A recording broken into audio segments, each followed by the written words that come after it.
I knew you weren't going to be here long. Because, like, once you started doing that, you're not going to be around here. Because once you catch it, right? Once you catch what you think you need to do, or this thing that lives inside of you. Stepping into it, and you're like, okay, I'm going to explore this, and you get a little success, and you get a little success, and you get a little, and then you just get enough confidence to, like, go out and do it yourself, you just do it. Yeah. So you two, high school, not friends, but not enemies, right? Not friends in high school. We just didn't really hang out, right? And then you go and grab coffee, realize that you're in a very similar place in life. Both are kind of like here, like hanging out in life, doing things, friends at this point, and then you decide it's time to join forces. It's time to create what's now effectively known as Girl Tribe. What a really fun day today this is going to be. This conversation, I hope you all are ready for this. Yeah, me too. Am I ready? Well, we have the co-founder of Girl Tribe, Sarah, here with us today. And Sarah, you and I have known each other, oh my God, I feel like for so long. And that's why I'm so excited to, like, have a proper conversation about all things Girl Tribe. So thanks for being here. Thank you. It's hard to find another cool Sarah, so I'm glad to know you. And we've got H's too, so. Yeah, that's true. Are you Sarah Elizabeth? I'm Sarah Jane Elizabeth. Oh, that's cute. Are you Sarah? You're Sarah just Elizabeth? Yeah. My parents were just like, throw another name in there. There were just like, I think only like 4 names in the hospital, like running around in the That's 80s, it. That's it. Yeah. I think we're like the same age, which is so funny because I remember, like, during that time frame, there wasn't very many. Like, have you ever met a baby Sarah? No. I know. It's an obsolete they're all name. in their 40s. Yeah, it's an obsolete name. So, anyway. Oh my gosh. We have so much to unpack. A big thing that I really want to talk about is, like, business and life and, like, the founding story of Girl Tribe. Your co-founder, Carrie, who is actually still your business partner, let's just say she's still your friend, your business partner, your sister, you're all the things, is just not here today. And I'm so excited to have this time with you. And oh my gosh, we've got some other stuff to really dive into and talk about. But let's just first start, for those of you who haven't heard of Girl Tribe, let's just start with what is that? Because I know it as a movement, but you kind of put it into your own words as to what is Girl Tribe. Yeah, so in 2024, it's a graphic t-shirt company. Yeah, we've definitely, like, had evolutions and all that kind of stuff, as any business would or could or should. But you know, it started really as a women empowerment brand, and that's like.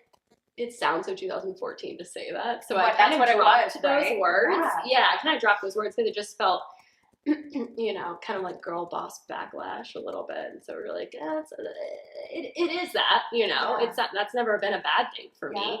But, you know, I think in the last, I bet 4 years, we've really been like, okay, elevator pitch. You're like, and what are we, right? What is it? Yeah. The thing I love about this, because we've talked about the evolution of our brands and kind of, and it was very 2014 where it was like girl boss, Girl Tribe, women's empowerment, you know. I mean, I think because we kind of come from the same with No and Girl Tribe, which we used to be No Tribe. Remember we had that conversation? You were like, are you jumping tribe? Am I jumping tribe? What are we doing with this? So it was like, we've been through a lot. Yeah.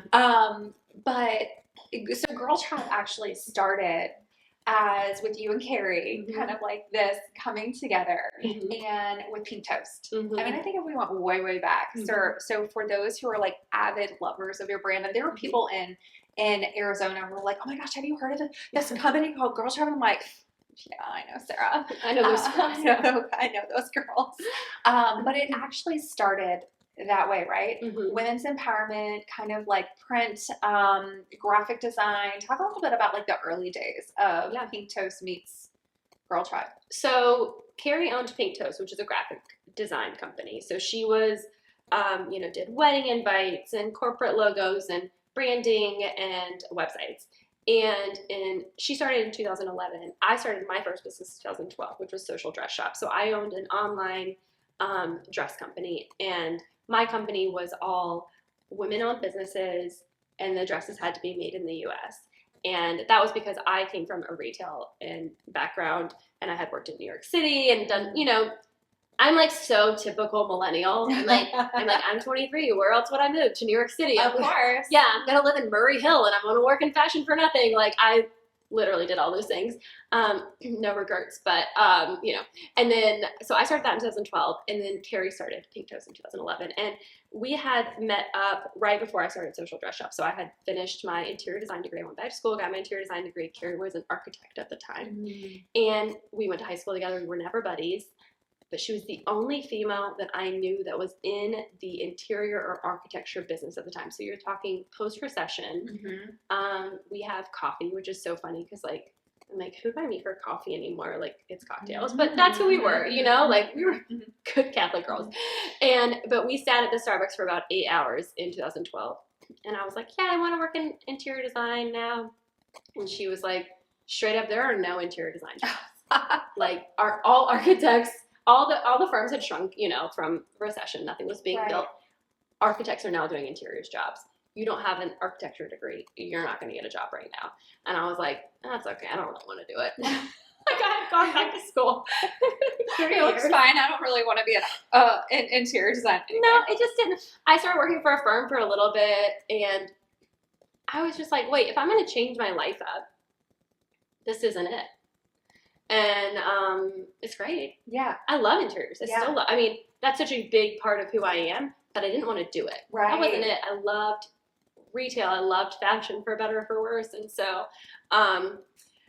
anyway, so we sit and have she was kind of like at this pivotal moment too in her career. Right? Yeah. So she was one of the only architects that didn't get fired during that time. And we always joke because she was the lowest man on the totem pole. Like, we were young, and so she was getting paid pennies, and they were like, we can keep the girl who knows, we always say, who knew how to fix the printer at the office. That's right. She's just like soaring down low. Yeah, they're like letting everyone go. And she was like, and she didn't have a fallback plan. She's like, I got to keep this job. So she's like, they're like, okay, like in the workroom one day, she heard her boss say, we need a new website. And she was like, I can build it. Like, girl didn't know how to build a website. Right. But she Googled and she YouTubed and that's what they do. That's what you do. Yeah. So anyway, so she was kind of in this weird transition where she was working all day at the architecture firm, and then at night she was cranking out business cards for people for, $30 an hour. I mean, but like, but she was figuring it out. And I wanted to figure it out too. And so I had this idea for this company. And so she said, okay, well, it sounds like you don't want to be in interiors. Can I do your website? And I was like, cool. And so that's how Carrie and I started working together. I love that. So she did the logo for Social Dress Shop. So if you ever look it up, it is definitely the Kelly Wersler logo. It is I just totally ripped it because she was like my favorite interior designer at the time. And I mean, you guys start somewhere, Yeah, that's it. So Carrie went on all the photo shoots with me. So we learned from scratch how to build a business together. Awesome. And so she was building Pink Toast and I was building Social Dress Shop. And so I learned, I mean, this was back in the Blogspot days. So all of your influencers were bloggers. And so Instagram had just kind of come up. And so I learned the influencer game, the affiliate program. I mean, reward style, which is like to know it now. Right. I mean, Amber Vins herself called me to ask me to be on the platform. Like, that's how small that was. It's a $3 billion business now or something like that. I mean, I think it's probably more than that, actually. I mean, she's a genius. In retrospect, I'm like, I really did not believe in her. I was like, what is this? I don't even understand it. And it's like, okay, Sarah, like, she really knew what she was talking about, And, she's in Texas, and she had all these great people around her, too. But she was just a brilliant woman. But anyways, so I was doing that, and Carrie was, she quit architecture. We always joke, I think they hired 4 people to replace her when she left. Of course. So it cost them way more to replace her. But, I think also her boss, it's kind of looking back on all the people that we've known. Her boss, these guys, older guys, they're probably in their 40s, and we're like, they are so old. Now we're in our 40s.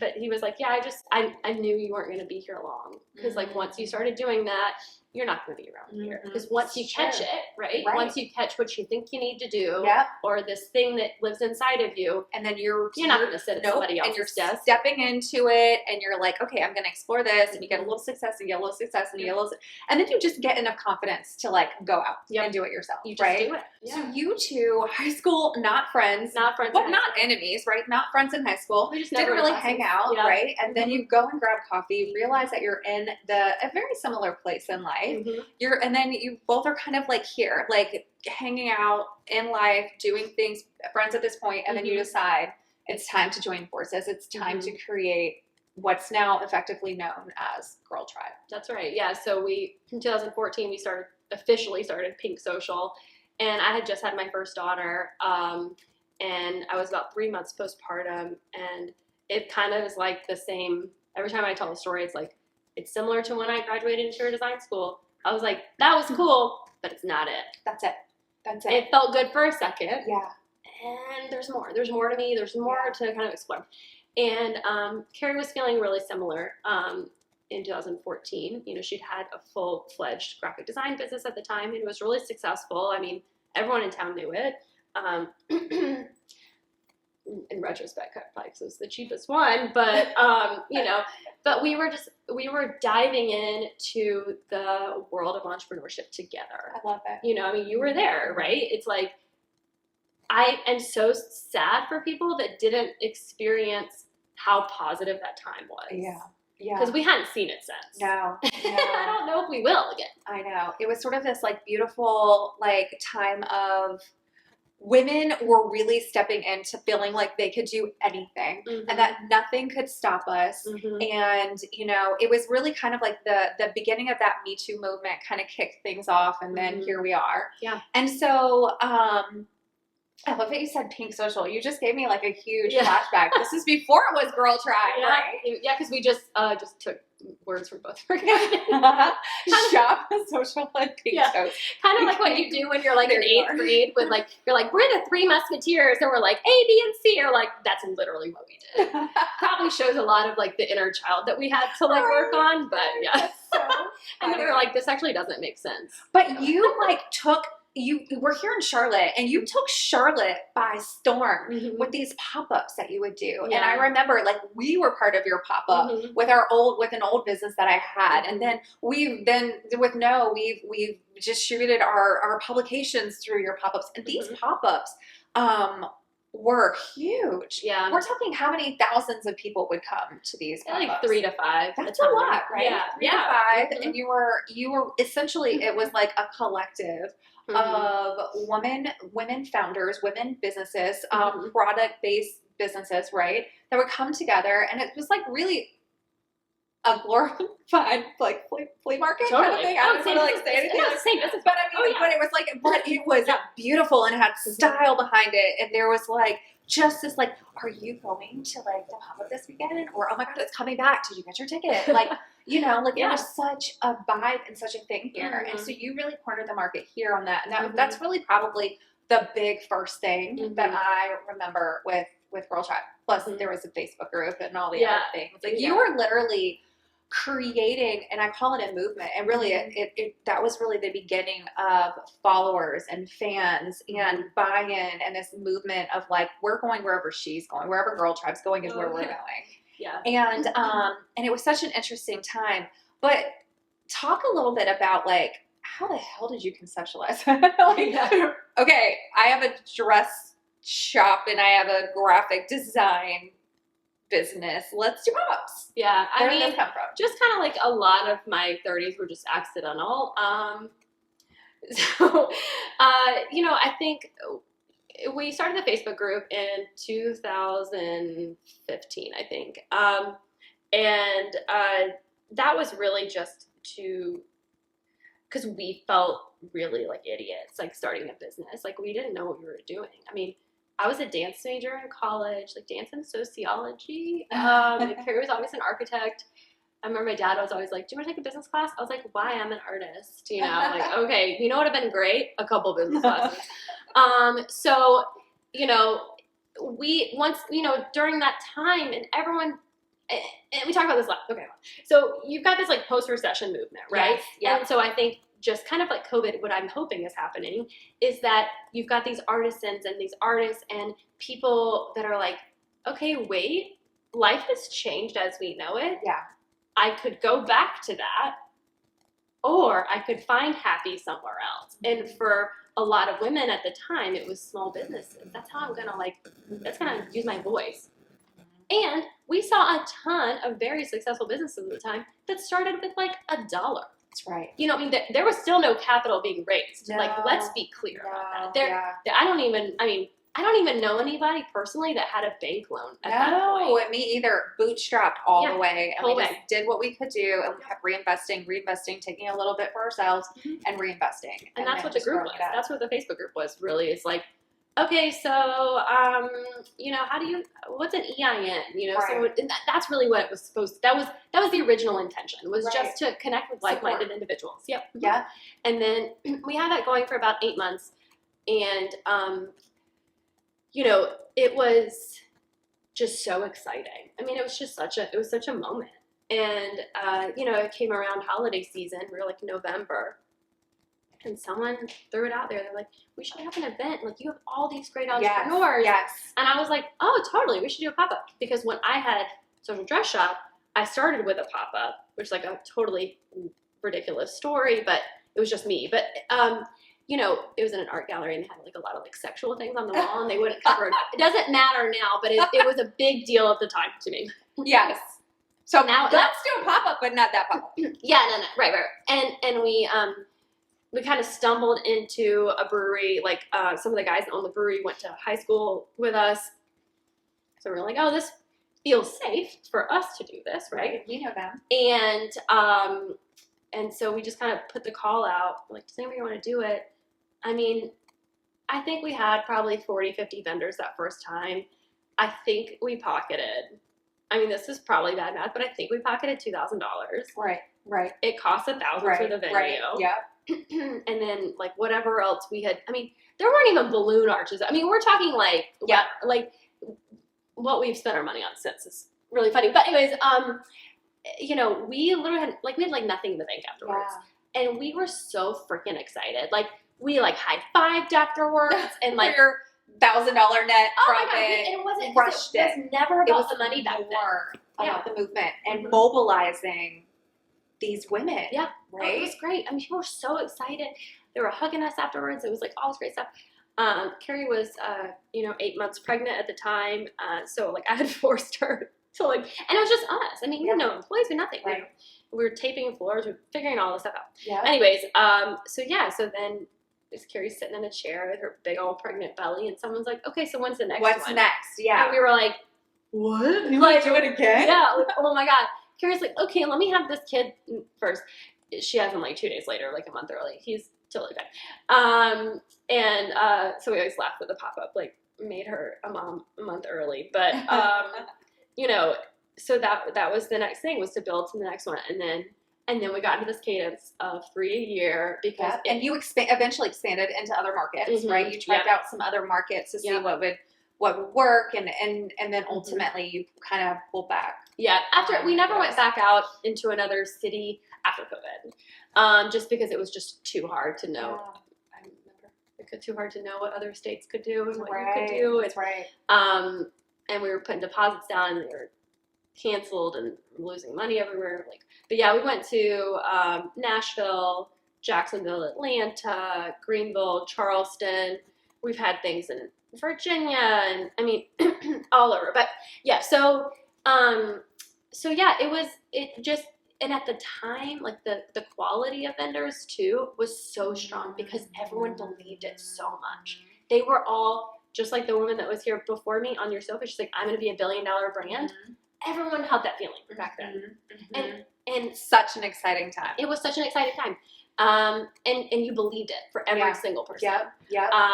And so, yeah, so it just kind of naturally grew on its own. And then, excuse me, we needed the staff to sort of support that, because all of a sudden you have, well, you can attest to this more than anyone else. You have all these people in all these cities that you need to talk to and tell what they need. And, you know, but we wanted to be so hands-on. We wanted I mean, me walking around a pop-up, I used to be like, are you sure you want your table right here? Because people are not going to be able to walk around. Can I move it for you? And then in an hour, if you don't make any sales, I'll come back and move it for you. You know, like we wanted so much to show people all the mistakes that we had made and be like, don't do it like we did. There's a better way out there. And so God, I could probably write a book of all the things we saw. Oh my gosh. Okay, so and then from pop-ups, this was huge, right? Mm-hmm. Perfect. You eventually made more than $1,000 on every pop-up. So right. Yeah, that did help. You know, you this is what I love most about Girl Tribe and the story and the two of you. That you kind of have this like, all right, whatever, let's try it. Yeah. Like, right? Yeah. That's just so important in entrepreneurship. Like, okay, let's just try it. Let's see what happens. Like, hook, right? Yeah. Oh, let's see. Totally. Oh, and if it fails, we'll let it go. We'll burn it to the ground and keep moving. And you two have been very agile in business. And, you know, we've been together probably 10 years now, right? So I've seen, and you've gone from like zero, $1,000 on that first pop-up to, you know, 8 figures in revenue now, right? So there's always been this sort of, you know, spirit of you and Carrie, like, you know what, we'll try anything. Yeah. And then we'll pull back and then we're going to learn and see and then twist it and flip it and streamline it. And who is the operations person of the duo? I think we're really 50-50 on that, to be honest with you. Yeah, Carrie, you know, it's interesting. Like, I think it's always just me and Carrie. Like, it kind of no matter what, it always just kind of comes back to, like, how we work together and, like, our relationship. It takes a lot of therapy together, too. Like, we go to a therapist together. That's so like a marriage counselor, basically. That's so smart. Yeah. Well, and I think we have for years. Right. That's so important. I'm glad you said that because most partnerships fail. Yeah. Every partnership I've ever been in has failed. Yeah. Right? Or and maybe not miserably, but we've ended up buying each other out, or I'm always like, my work ethic doesn't match your work ethic. And we've talked a lot about that, like in conversations, but I'm so glad that you said that. Like, you have to be committed to make it work. And that means therapy. And that means decisions, and that means non-negotiables, and that means guidelines and boundaries and things like that. So I think that's so important. I probably wouldn't suggest someone to have a business partner, like if they didn't need it. Yeah. But in those early days. Oh, yeah. Do you want to do business with me? We should just open a business. Oh gosh, totally. Right? Like, how many businesses are formed that way, right? And yours just happens to be we just have long-lasting. I say that with, like, Ariana, I say it from the chest, that I don't think it's a good idea to go into business with your best friend. And the thing is, Carrie and I weren't best friends. And when people call us best friends, we're like, it's like so much more than that. Right. Not to belittle a best friend relationship, which is the best thing a woman can have. But, no offense to your husbands, but, you know, it's like sisters. Best friends are almost like, it's such an emotional thing, right? Like, I'm emotionally like attached to this person because she's my bestie. Yeah. You know what? Versus like, but you don't walk away from your bestie when you're annoyed. We're in business together. That's a whole nother thing. Yeah. Like, sometimes you're not friends. I don't think there's a word for our relationship, to be honest with you. You know, the older we get and the longer we've been in business and the money that comes in and out and the blah, blah, like whatever. It's honestly been more of us diving into who we are. Yeah. Like, we kind of have to push each other on, like, okay, so why do you think about money that way? You know, like, we've had this conversation for like probably 2 years. We're really starting to explore scarcity mindset when it comes to money. Okay, so is it from your childhood? How did your mom talk about it?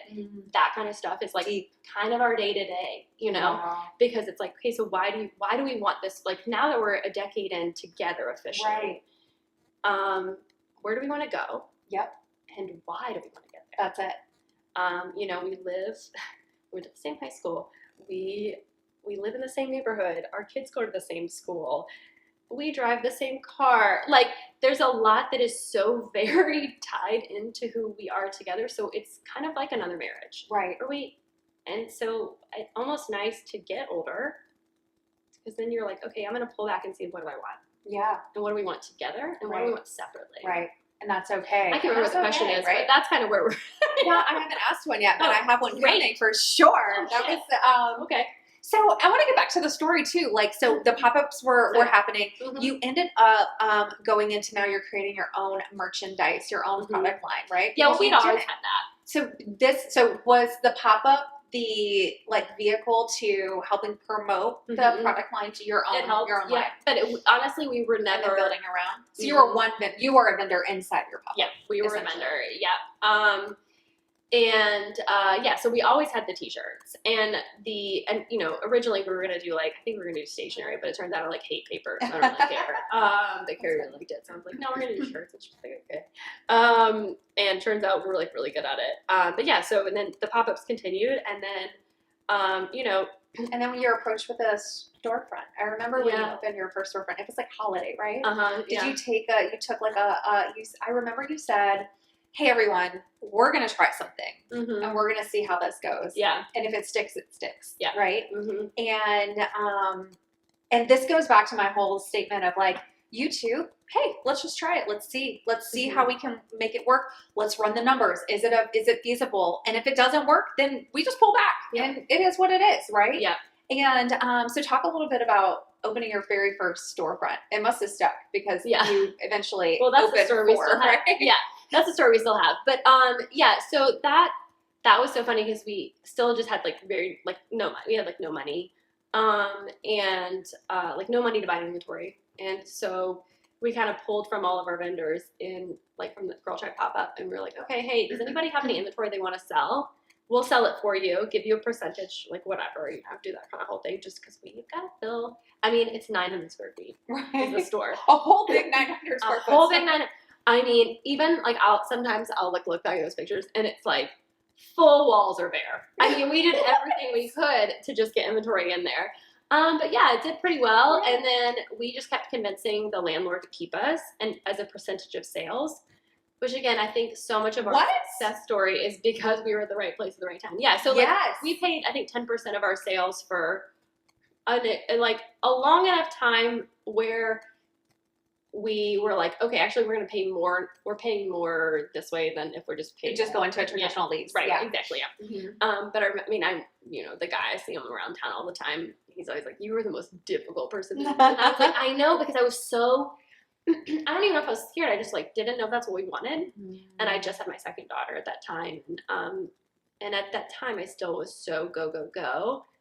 I don't know, different time. Anyway, so then we had that store in it, and then all of a sudden we were the girls with the store, and we do the pop-ups, and we have a product line. Yeah. And at some point we still had pink toes. So at some point we had to decide. And then you had a mobile trailer, you had all types of things happening. So we had to decide what was going to go. So this is a graphic design company dissipated.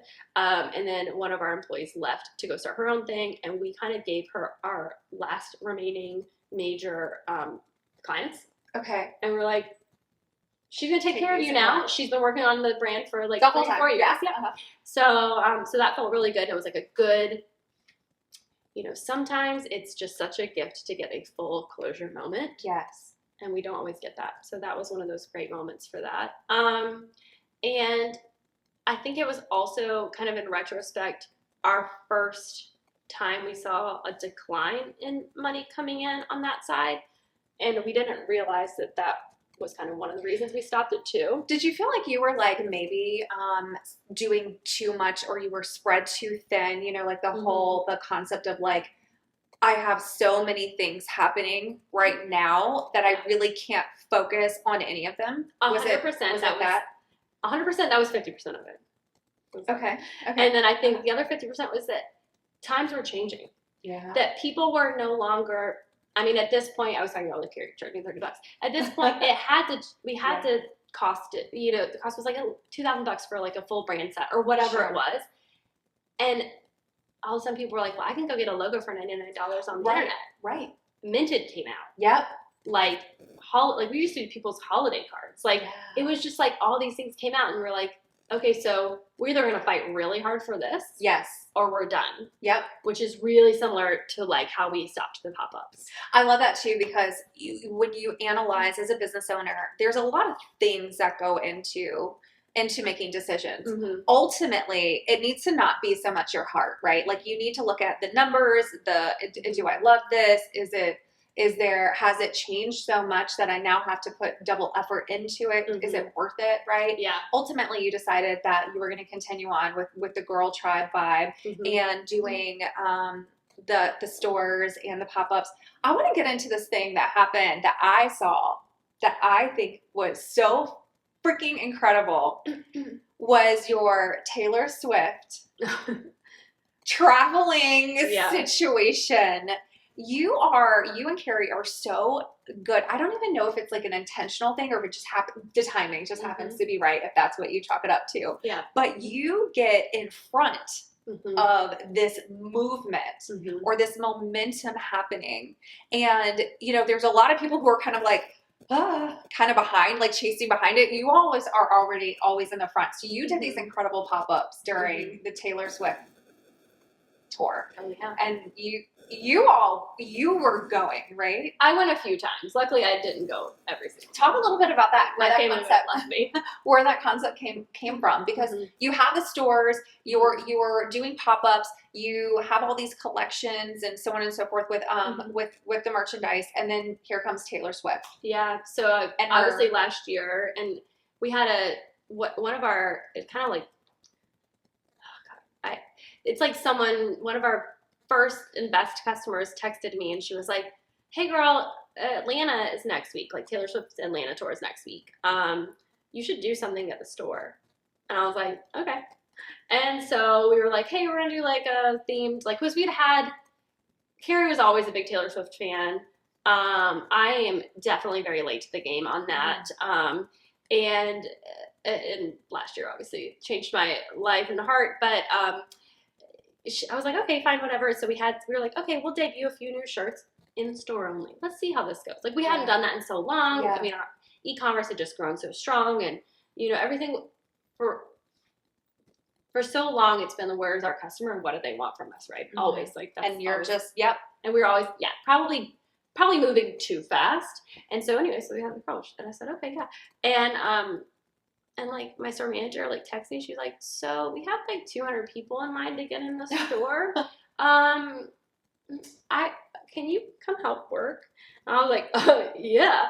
And so all of a sudden, it was just like, that was pretty crazy. The next day we walked in, and one of our employees was like, well, she's in, and this is funny, it's like, she's ending the tour in LA in August. We should pop up in LA. And I was like, okay. And so I was like, okay, we'll find a pop-up space, and then we'll just ship some inventory out there and see what happens.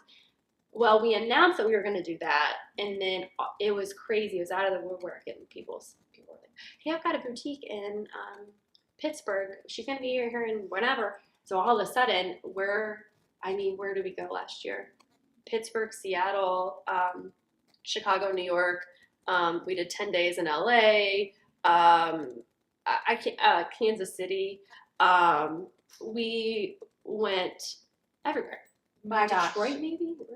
I don't even know. So it was many crazy. places. And then during this time, we had also started our own production facility. So then also we're printing all this stuff. That's it, yeah. And so we're printing, packing, shipping. And then because we were doing it so quickly, we were shipping hundreds of thousands of inventory from one location to another, and to just bananas. Like, I think like logistically, it was probably one of the dumber things we've done.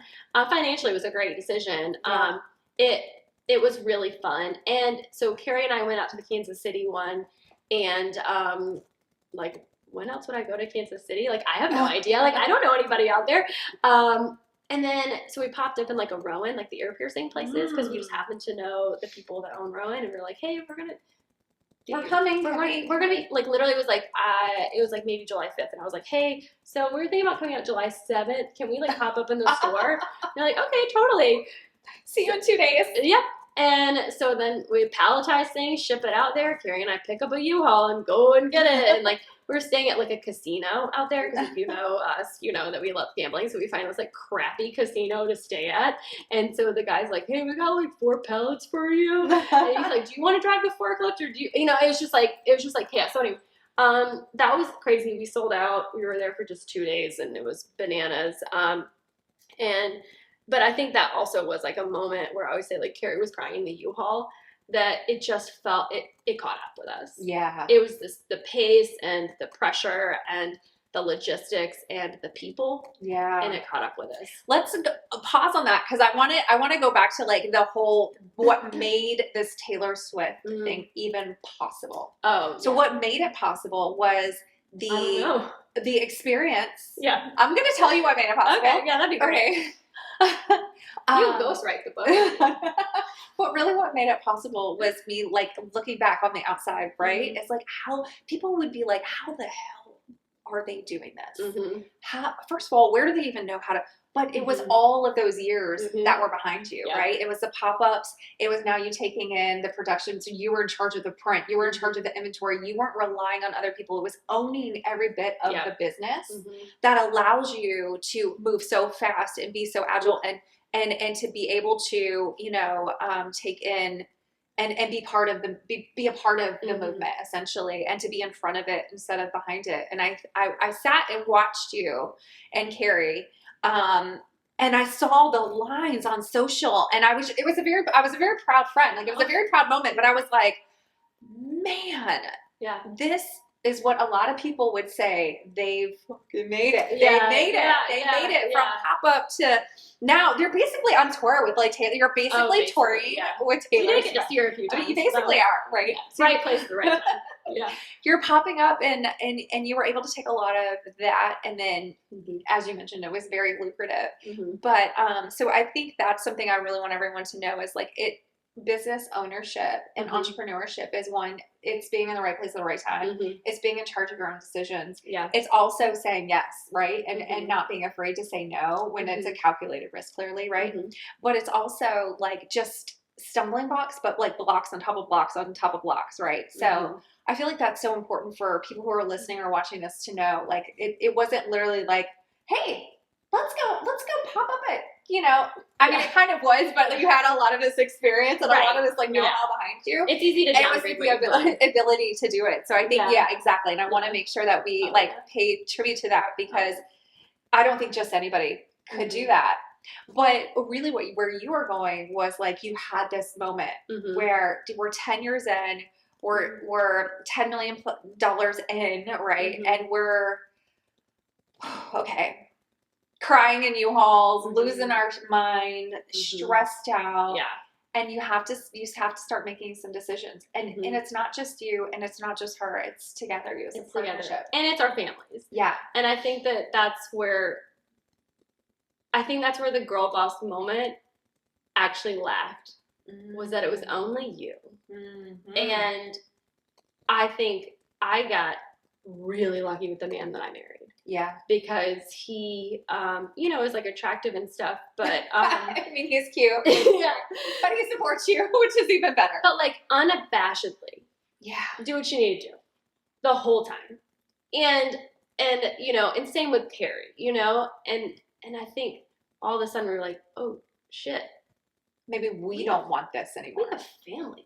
Yeah. Like I left a family vacation to make that decision to go to Kansas City. So yeah, it's great that I had all these connections and all this kind of stuff. But like I consciously was like, okay, I think I can make X amount of dollars. But it's so funny. It still wasn't, it was just like, it was almost ego. Like I know I can do this. And then all of a sudden it's Saturday afternoon. I hadn't seen my kids since like Tuesday or whatever it was. I'm exhausted. I mean, just when you sell, I don't know how many t-shirts it was. Let's say it was 10,000 t-shirts in 2 days and it was just me and Carrie working. And they're like $38 a piece. That's a lot of times you literally have to take your own shirt off your back. That's a lot. And sell, which I've done several times in my life. You're like, oh, this one? Yeah. And it is, and everyone is so nice. And, you know, I was going to say, like, people in Kansas City were like, oh my God, we've been following you forever. I was like, here in Kansas City? Like, I have no idea where I don't even know where this is in the country. And I don't understand why it's in Missouri and not Kansas. Like, can someone explain this to me? Like, I have no clue what's going on. But I think it was Carrie crying in the U-Haul, and I looked at her and I was like, what the fuck are we doing? Can't do this. We are so miserable, you know? Like, all of a sudden, we're both upping our antidepressant anti-anxiety medications. You know, like we're like sometimes you're coping. I would pop a couple extra Lexapro. First of all, don't rewatch Mad Men when you're in a bad space, because all of a sudden you're gonna start popping pills and then drinking at lunch, and nobody has time for that. No, right? And so it was just like, my body doesn't matter. Yep. I'm invincible. Yep. My family will always be there. And then I'm looking back, and I'm like, at the time, you know, I've got a 9-year-old and a 5-year-old, and these girls are like, when are you coming home? And I'm like, but you don't understand, Mom's like, your life is expensive. Mom's paying for it. You know, you start doing this thing. And I was like, what the hell am I doing? You know, it was great to be in Kansas City. And weirdly enough, we like met people that worked for Taylor Swift on the plane out there, and they got us tickets. And we were like, but I'd already seen her in concert. Right. All of a sudden, it was just like, things that I need more. On me. We were there for the Taylor Lautner night, so like, kind of, if you know, you know, like, that is a big Taylor Lautner night. I was like, why is this guy here? I don't understand. Anyways, but all of a sudden, I just felt like I was like, it was running me. I wasn't running this ship anymore, and neither was Carrie. I mean, if I'm not running it, Carrie sure as hell isn't running it, you know. So we're like miserable. I'm like, okay, but like we were still so in it. I don't even know if we really could genuinely ask, what are we gonna do next? Right. It was like, okay, well, we got to finish out this tour. Yep. So then all of a sudden, we're in LA for 15 days in August. So it's like, I wasn't home at all last summer. Oh, a ridiculous amount of employees. Yeah. Overhead was sky high. Overhead, you had your 4 stores. You had your still doing pop-ups. Still doing pop-ups. You had your distribution centers. You had storages. Wholesale. You had wholesale. You had, various collections and other collaborations that weren't related to T-Swift. We were going to market and buying other people's stuff. I mean, hundreds and thousands of dollars. Oh, like every whatever time we were at market. So we were going to Vegas all the time, which we loved. But we were spending more, and everything was more and more and more and more. And then all your employees, well, we've worked really hard. We need more money. Yeah. And so in our heads, okay, we just want to make you happy. I know you've worked so hard for us, and we cared so much. And all of a sudden, it felt like we were running around without skin on. I can't like explain it any other way. That we were so exposed and so vulnerable and like fucking miserable. Also, in the beginning of January last year, in 2023, my oldest brother died. So I'm the youngest of 5 kids, and he had been sick for like 6 months. And so it was kind of something that we probably knew was going to happen. He'd been in the hospital the whole time. And I think that really started last year of the like, we got to make some decisions. I can't keep going like this. Can't keep going like this. Because I mean, I don't know if anyone's like passed away that was close to you since you've had a business, but you think you're going to come right back. No. But you can't. You can't. I mean, taking care of my mom, you know, whatever. I'm the strong one of the And life changes. Life changes. changes. Closest to you, everything changes. I know when my dad passed away, literally my entire life, totally different. I was just a different person. Yeah. And I mean, I think for the better, but like, everything changed. Like my priorities changed. What I cared about changed. My give a damn busted. Like all the things changed. I will say, and maybe this is like really dark humor, but it kind of is, but like when my brother died, and like I'd get like an email from a landlord or something, and I'd be like, you don't even fucking understand. My brother just died. Had nothing to do with the situation. I was like totally in a You were just using that. Right. And I'm like, oh, my brother would have loved that. He would have loved that. Oh my god. Oh my god. I'm so sorry. I'm so sorry. I'm like, no, I don't really care about the situation. I just like, just giving a one up, man. You're giving me a hard time for no reason. So like, so silly. But yeah, so it was just kind of like one thing. And then also like obviously carrying me through that whole time. I think that people, women, I don't know if it's just women, I feel like entrepreneurs, like we do it because we're also like kind of competitive. It's like what you said, we're competitive with ourselves. So we're like, oh, I can do it. I'm going to do it. Watch me win, right? You get into this thing, and then you're like more, and high performing women are like this. I always say, if you have 5 minutes, we start a new business, we start a new line. And then before we know it, we're doing all the things. We're not sleeping. We're running ragged. We're drinking more. We're, you know, whether it's popping pills or we don't have any self-care anymore. And they're just like, we literally have this moment, whatever it is, and it's usually tied to an event of some sort, but you're like, what am I even doing? Yeah. And how the hell did I get here? Yeah. And whatever it is, I don't want it anymore. And you just know you don't want it anymore. Yeah. And that kind of happened, I guess, in this Taylor Swift U-Haul moment. Maybe you were kind of started that. I think probably it's happened to Taylor too. Yeah. You know, it was just crazy. And like Carrie's like, you can tell what the last 2 years of our lives look like if you look at how many tattoos we got. I know. The many tattoos, there's many of them. There's many tattoos. I think I started with like 1 and now it's like, I don't know, maybe 20. You're I don't know. Yeah. And some get really sad. And I'm like, I think I'm gonna take that off because that's a really sad story. I don't want to tell anymore. But like, yeah. So it was just little bombs.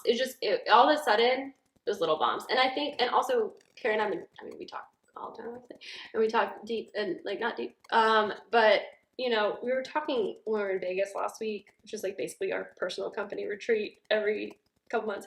I think we've been running so hard in a state of emergency since COVID. And we got so used to trying to make something else work, you know, being the girls that could figure it out and kind of getting involved in that a little bit.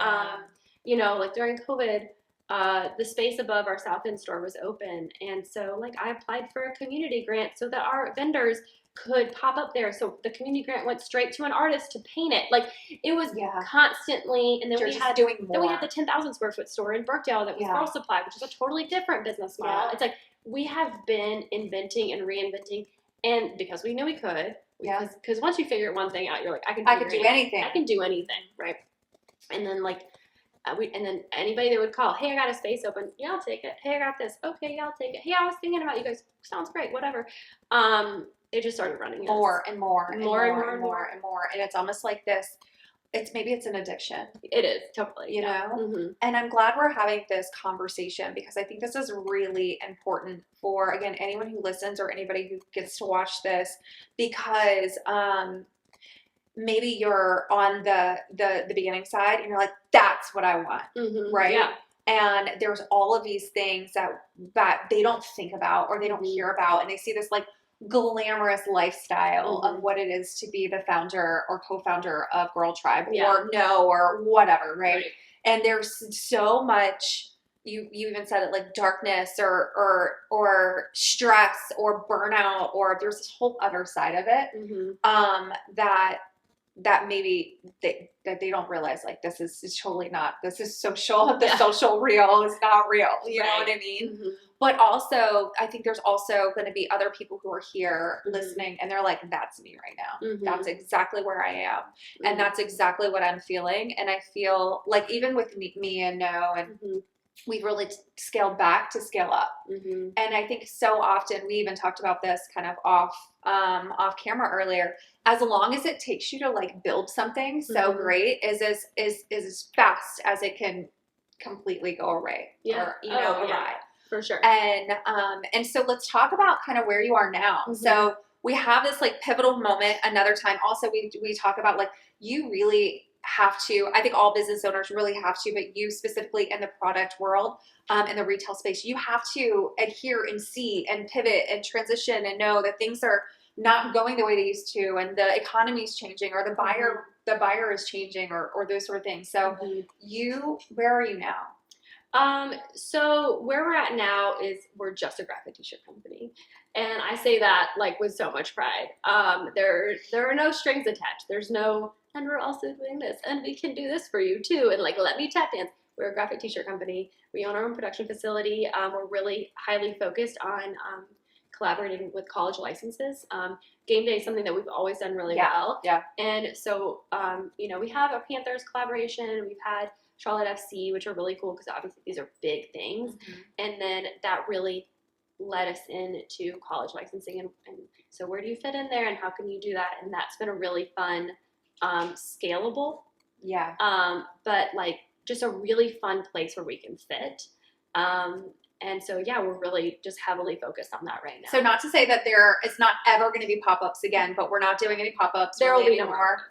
Oh, you saying that? Are you for sure saying that? For sure saying that. Yeah, I mean, no more pop-ups. No more pop-ups. You know, I think it was a time and a place, and I think people do them really well still. Don't get me wrong. Yeah. I just don't want to do them. I think what we can give has changed. Yeah. And so I hope that the spirit still lives on with the people that were there, or, you know, but no, there are no more Girl Tribe pop-ups. No more pop-ups. No, didn't even sell the company, just done with You went from 4 stores to 1. To 1. Mm-hmm. So it seems like you and Carrie are kind of in this like less is more type for of sure. state, right? Mm-hmm. Yep. Do you think it's interesting? And I guess kind of like to sort of wrap things up, is like, do you think it's interesting that a lot of times I've seen this with my own self because I'm crazy like you are too.